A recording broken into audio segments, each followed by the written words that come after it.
intense than starting over. If you deleted your homework the day before it was due, as I have, or if you left your wallet at home and you have to go back after spending an hour in the commute. If you won some money at the casino and then put all your winnings on red but it came up black. If you got your best shirt dry cleaned before a wedding and then immediately dropped food on it. If you won an argument with a friend and then later discovered that they just returned to their original view. Starting over is harder than starting up. If you're not ready for that, like if you've already had a bad day, then what you're about to go through might be too much. Feel free to go away and come back. Alright, thanks for coming with me on this trip. I'll understand if you have to take a break at any point. Just find a safe place to stop and quit the game. Don't worry, I'll save your progress, always, even your mistakes.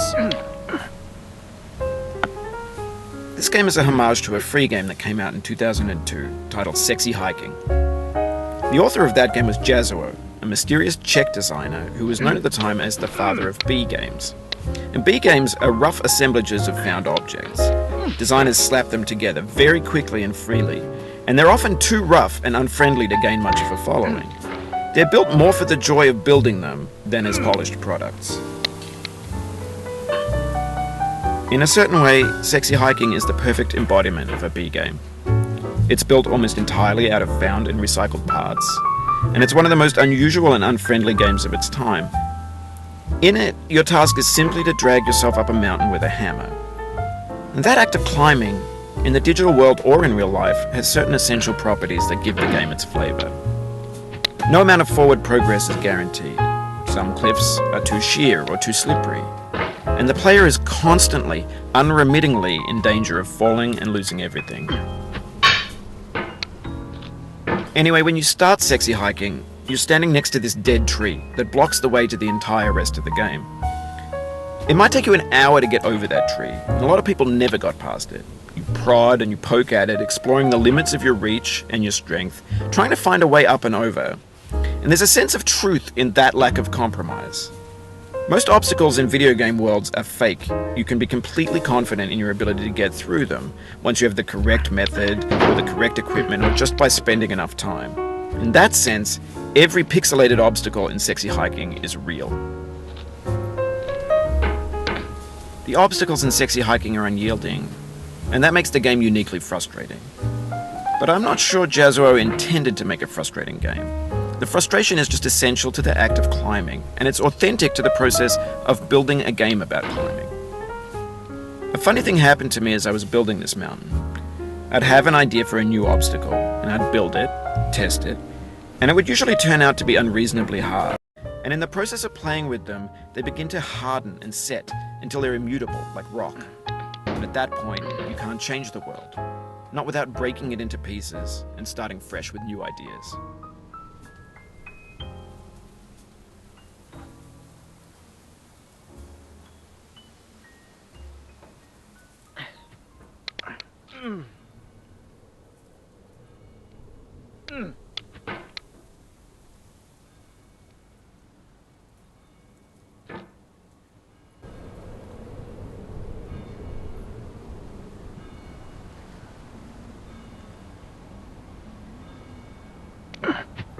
For years now, people have been predicting that games would soon be made out of prefabricated objects, bought in a store and assembled into a world.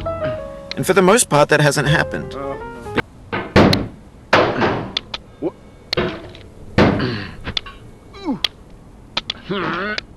Over time, we've poured more and more refuse into this vast digital landfill that we call the internet. It now vastly outnumbers and out-movies, B-music, B-philosophy.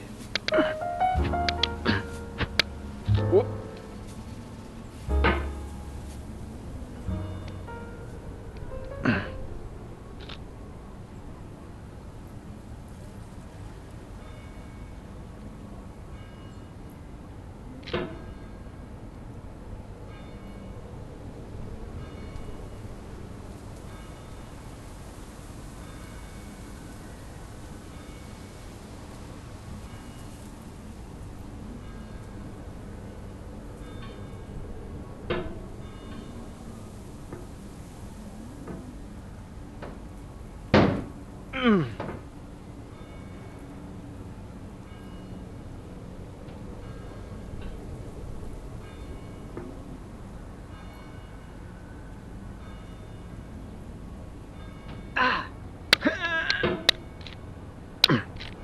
no. Oh, you just lost a lot of progress. That's a deep frustration, a real punch in the gut.